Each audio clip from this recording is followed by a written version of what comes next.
মানে চৰকাৰখনৰ 5 বছৰ হ'ল এইখন আমাৰ শেষ বিধানসভা মই মানে বাজেট ভাষণটো পঢ়ি বাইদেউৰ ভাগৰ বাজেট ভাষণটো পঢ়ি মই হেদনা অহা নাছিলোঁ ঘৰত গৈ গোটেই ৰাতি বাজেট ভাষণটো প্ৰথমৰ পৰা শেষলৈকে পঢ়িলোঁ তাৰপিছত আকৌ আজি ৰাতিপুৱাও পঢ়ি আহিলোঁ দুবাৰ পঢ়ি মই ভাবিলোঁ যে কি পালোঁ বাজেট ভাষণটো পঢ়ি গোটেই বাজেট ভাষণটো পঢ়ি মই দেখিলোঁ যে এই গোটেই বাজেট ভাষণৰ 4 ভাগৰ 3 অংশ অকল হিতাধিকাৰী আঁচনি 4 ভাগৰ 3 অংশ হিতাধিকাৰী আঁচনি আমুকটো দিলোঁ তামুকটো দিলোঁ ইমান টকা দিলোঁ ইমানটা ল'ৰাক দিলোঁ ইমানজনী ছোৱালীক দিলোঁ ইমানগৰাকী মহিলাক দিলোঁ গোটেই অকল এইটো লাইন আমি কি পালোঁ যোৱা 5 বছৰ আৰু কি হেৰুৱালোঁ আমি দেখিলোঁ যে এই চৰকাৰখনৰ দিনত আমাৰ অসমত 8,259খন স্কুল বন্ধ হৈ গ'ল 8,259খন স্কুল বন্ধ হ'ল আমাৰ এয়াৰপোৰ্ট একমাত্ৰ ইণ্টাৰনেশ্যনেল এয়াৰপোৰ্টটো আমাৰ বৰঝাৰ এয়াৰপোৰ্টটো আমি আদানীক দি দিলোঁ জল পৰিবহণ বিভাগটোক আমি কমপ্লিট ব্যক্তিগতকৰণ কৰিলোঁ এই চৰকাৰৰ দিনত দেখিলোঁ যে ধান উৎপাদন হ্ৰাস হৈ গ'ল মই এতিয়া সংখ্যাটো ক'বলৈ গ'লে আপুনি অলপ পিছতে দেৰি হৈছে বুলি চিঞৰি দিবৰ কাৰণে সংখ্যাটো নকওঁ ধান উৎপাদন কমি গ'ল অসমীয়া মানুহে উৎপাদনত ধৰাৰ ঠাইত লাহে লাহে প্ৰফেচনেলিজিম এৰি বেছি এলেহুৱা হ'বলৈ ধৰিলে আৰু অসমীয়া মানুহৰ এতিয়া গাঁৱত অকল দুটাই কাম হয় হাজিৰা কৰিব লাগিব মিস্ত্ৰীৰ লগত যোগালী কৰিবলৈ যাব লাগিব নহ'লে বেংগলোৰ বা চেন্নাই বা আপোনাৰ কেৰালাত গৈ সিকিউৰিটি গাৰ্ড কৰাৰ বাহিৰে এই চৰকাৰখনৰ দিনত গাঁৱৰ অৱস্থা একদম দেউলীয়া কৰি পেলালে তো অসমৰ এতিয়া আমি দেখিলোঁ যে বহিৰাজ্যত কাম কৰিবলৈ গ'ল মুখ্যমন্ত্ৰীয়ে নিজে ক'লে আজি যে এমাহত 50টাকৈ ল'ৰা মৰিছে আৰু 6 মাহত 162টা ল'ৰা মৰিছে অসমৰ মুখ্যমন্ত্ৰী হিচাপ আছে আজিও কৈছে তেওঁ গতিকে এইটোৰ পৰা প্ৰমাণিত হয় যে এই চৰকাৰখনে নিজৰ ৰাজ্যৰ ভিতৰত মানুহ এজনক ইনকাম দিবৰ কাৰণে কাম দিবৰ কাৰণে সমৰ্থ হোৱা নাই আৰু সেইকাৰণে অসমৰ ল'ৰা গৈ বেংগলোৰত গৈ মৰিবলগীয়া হৈছে একেলগতে 4জন মিচিং ল'ৰা মৰি আছিলে আজি অসমৰ মাটি আদানী আম্বানী ৰামদেৱৰ হাতলৈ গ'ল তেখেতে জানে তেখেতে খুব কৈ আছিল অলপ আগত আমাৰ অকল কাৰ্বি আংলঙৰ মাটি 1,20,000 বিঘা মাটি আম্বানী আদানীৰ হাতলৈ গৈ আছে এতিয়া এইটো কৈছে বস্তুৰ মূল্য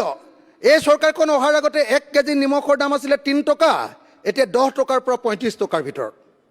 এই চৰকাৰখন অহাৰ আগতে এটা মুৰ্গীৰ ডিমৰ দাম আছিলে 3 টকা এতিয়া 10ৰ পৰা 15 টকাৰ ভিতৰত আমি টুল গেট পালোঁ 27খন নদী বান্ধ পালোঁ আৰু ধাৰ পালোঁ কিমান তৰুণ গগৈ চৰকাৰৰ দিনলৈকে ধাৰ আছিলে 42,000 কোটি টকা এতিয়া যোৱা 31 মাৰ্চ 2025 তাৰিখলৈকে ধাৰ হ'লগৈ 1,77,983 কোটি 20 লাখ টকা 1,77,000 মানে 2 লাখ কোটি টকা এবাৰ 31 তাৰিখে যিটো হিচাপ আহিব সেই হিচাপটোত ওলাব যে অসমৰ ধাৰ আচলতে 2,30,000 কোটি টকা হৈ গ'ল 2,30,000 কোটি টকা হৈ গ'ল অসমত আমি আগতে জয় অসম কৰিছিলোঁ তাৰ বিপৰীতে আমি ভাৰত মাতা কি জয় পালোঁ ভূমি পূজন বুলি এটা নতুন বস্তু পালোঁ আগতে নাছিলে আৰু অসমৰ ৰাজনীতিত অকল এটা বস্তুৱে পালোঁ মিয়া বাংলাদেশৰ কাটাতাৰৰ বেৰটো সম্পূৰ্ণ নহ'ল শ্ৰীভূমি জিলাত এতিয়াও 4 কিলোমিটাৰ 350 মিটাৰ এতিয়াও বাকী আছে দক্ষিণ চালমৰাত 38 কিলোমিটাৰ 950 মিটাৰ এতিয়াও 38 কিলোমিটাৰ 950 মিটাৰ এতিয়াও উন্মুক্ত হৈ থাকিলে সীমান্ত চিল নহ'ল অসমৰ চুবুৰীয়া ৰাজ্যক অকল মেঘালয়কে হাঁহিমত আমি 3.21 বৰ্গ কিলোমিটাৰ অসমৰ ভূমি এৰি দিলোঁ বিদেশী খেদিম বুলি কৈছিলে যে টালি টোপোলালৈ চব যাব লাগিব বিদেশীবিলাক এতিয়ালৈকে 1676 জন বিদেশী এতিয়ালৈকে অসমৰ পৰা গ'ল যোৱা 9 বছৰত আৰু সেই হিচাপত মই আজি অলপ আগতে হিচাপ কৰিছিলোঁ যে 1676 জন যদি 9 বছৰত বিদেশী গ'ল মোক দিয়া তথ্য অনুসৰি ইয়াত বিধানসভাত তেতিয়াহ'লে বছৰি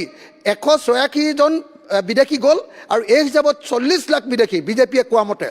বিদেশী যাবৰ কাৰণে আমি বিজেপি চৰকাৰখনক অসমত শাসন কৰিবলৈ দিব লাগিব 21,480 বছৰ 21,480 বছৰ ইয়াত শাসন কৰিলেহে বিজেপিয়ে বিদেশী খেদি শেষ কৰিব এতিয়া যেনেকৈ খেদি আছে স্মাৰ্ট মিটাৰ পালোঁ ফ্লাইঅভাৰ পালোঁ দেই কেইখনমান ভালেই পাইছোঁ সেইটো তাৰপিছত অৰুণোদয়ৰ নামত 1250 টকা পাইছোঁ মহিলা উদ্যমিতাৰ নামত 10,000 টকা পাইছোঁ কিন্তু 6 জনগোষ্ঠীৰ জনজাতিকৰণ নাপালোঁ কেঁচা চাহপাতৰ মূল্য কমি গ'ল কিন্তু সকলো বস্তুৰ দাম বাঢ়ি গ'ল বানমুক্ত গুৱাহাটী নাপালোঁ আৰু বানমুক্ত অসমো নাপালোঁ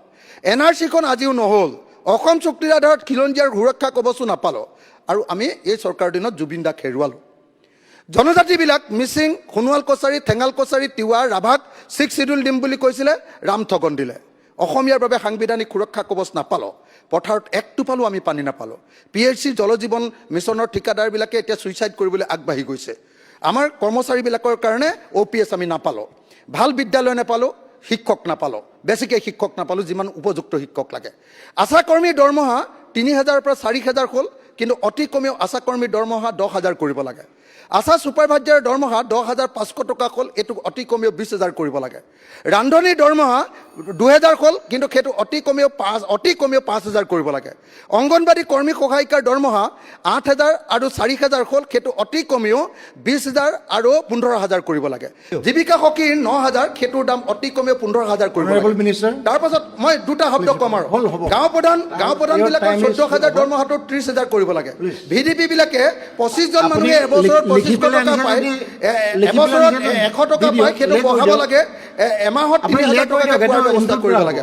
অৰুণোদয় 3,000 টকাকৈ সকলোকে দিম বুলি কৈছিলে, সকলো মহিলাকে দিম বুলি কৈছিলে, নাই দিয়া। গতিকে সকলো মহিলাকে অৰুণোদয় দিয়াৰ ব্যৱস্থা কৰিব লাগে।